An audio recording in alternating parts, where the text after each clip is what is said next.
રવિ અને જ્યોતિ બે મિત્રો હતા, પરંતુ ઘણા દિવસો સુધી એકબીજાને મળ્યા નહીં. એક દિવસ જ્યોતિએ એક ટ્વીટમાં લખ્યું, પ્રેમ એ શ્રેષ્ઠ લાગણી છે, પરંતુ એના બિનામાં વફાદારી હોવી જોઈએ. આ વાંચીને રવિને આ વિચાર આવ્યો કે કેટલા સમયથી તે જ્યોતિથી ખુશી માટે દૂર છે, પરંતુ સાચી વાત એ છે કે તે ક્યારેક ખોટી રીતે સારા લાગણીઓથી દૂર રહ્યો હતો. જ્યોતિ અને રવિ બંને જૂના મિત્ર હતા, પરંતુ તેમની વચ્ચે એક નમ્ર અને નિષ્કલંક પ્રેમ હતો, જે એ સમયે ખુલી ન શક્યું. એક દિવસ રવિને તરત જ જુદાઈનું દુઃખ લાગ્યું, અને તેણે જ્યોતિને મળવાનો નક્કી કર્યો. જ્યોતિ, હું આટલા વર્ષોથી તને સમજવા માટે લાદી રહ્યો છું, પરંતુ હું ક્યારેય સાચી લાગણી માટે તને પૂરી રીતે સાચવ્યો ન હતો, રવિએ ધીરે ધીરે કહ્યું. જ્યોતિ આ સાંભળી મુસ્માન બની ગઈ. હું જાણતી હતી કે તું કોઈ ન કોઈ દિવસ આ વાતને સમજીને મારો પ્રેમ સકારવાનો છે. મારા માટે તારો પ્રેમ એ સૌથી મોટું ભવિષ્ય હતું.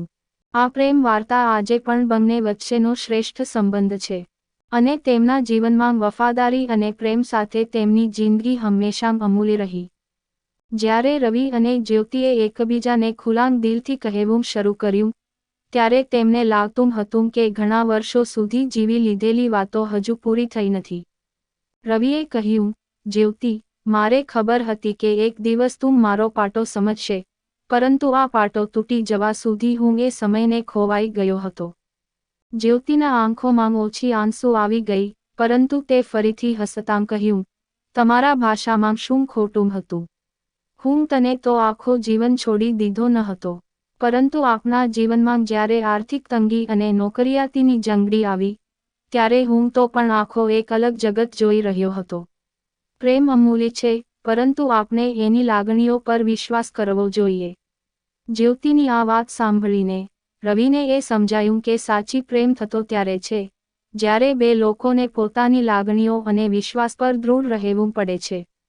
પરંતુ એ માટે તેમને એકબીજાની કદર કરવાનો અહેસાસ થવો પડે છે. થોડીવાર પછી રવિએ જ્યોતિને પૂછ્યું, તમારા વિચારો પર એમ કહીએ કે હવે આપણે એકબીજાની સાથે સંજોગોને બિનમૂલ્ય ન કરી શકીએ? જ્યોતિએ નમ્રતાથી કહ્યું, હા, હવે તો હું એ વિશ્વાસ રાખી શકી છું કે પ્રેમ માત્ર એક લાગણી નથી, તે એ છે જે અમારું મન એકબીજાની તરફ દોરી જાય છે. અમે સાથે મળીને દરેક અવસરે હસતા, દુઃખમાં સહારો આપતા અને એકબીજાની કદર કરતાં આગળ વધતા જઈશું. આજની મેટેટેક જિંદગી અને સંબંધો માત્ર એક ઝંકાર રહ્યા છે, પરંતુ પ્રેમ અને વફાદારી એ જ એવા આધારો છે, જેની પાછળ આપણે ભાગી જઈએ છીએ. રવિ અને જ્યોતિએ આ વાતોને જીવનના માર્ગ પર પકડ્યા, અને તેમની યાદો આજ સુધી એકબીજાની સાથે રહે છે. અંતે, જે પ્રત્યેક લાગણી સાચી હોય છે, તે પ્રેમ અને સદ્બુદ્ધિ સાથે જીવનનો પથ પ્રશસ્ત કરે છે. આવી જ સ્ટોરી સાંભળવા માટે ચેનલને સબસ્ક્રાઇબ અને વિડીયોને લાઇક કરજો મિત્રો. ધન્યવાદ.